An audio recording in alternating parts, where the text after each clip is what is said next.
सागर के रैया धाके जाले हालू माना हो।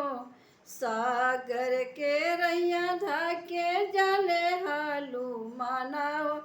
बिचवा में भेंट भइले सूरज भगवान हो। बिचवा में भेंट भइल एतने में पूछे लगले हालू मत से बात हो। इतने में पूछे लगले हालू मत से बात हो। कहाँ जाल हालू मत 12 बजे राती हो।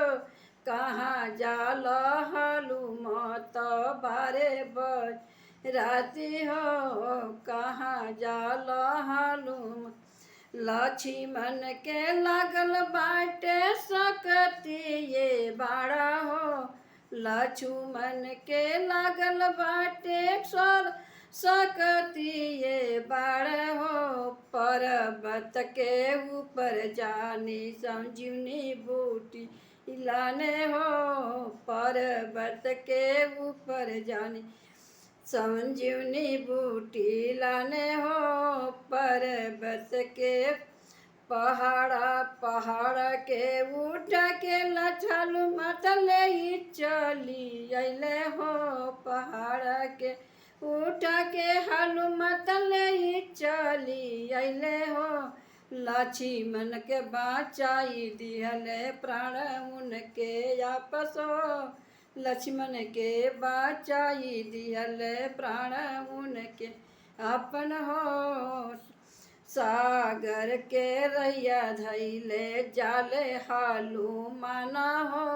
सागर के रैया धैले जाले हालू माना हो। सागर के रैया धैले ओतने में भेंट भइले सूरज भगवान हो। ओतने में भेंट भइल सूरज भगवान हो। कहवा में जाल हालू मत 12 बजे राती हो। कहवा में जाल हालू लक्ष्मण के लागल बाटे सकती ये बाड़ा हो। लक्ष्मण के लागल बाटे सकती हो बाड़ा हो। राम जी वियोग के रोवतनी आज हो। राम जी वियोग के रोवतनी आज। भाई के प्राण हमर बचा हालू मत दोष हो। भाई के प्राण हमर बचैया मोरे दोष हो।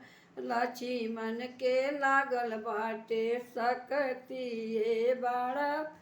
लक्ष्मण के लागल बाटे सकती ये बाड़ा हो। सागर के रैया धैले जाले हालू माना हो। सागर के रैया धैले जाले हालू माना हो।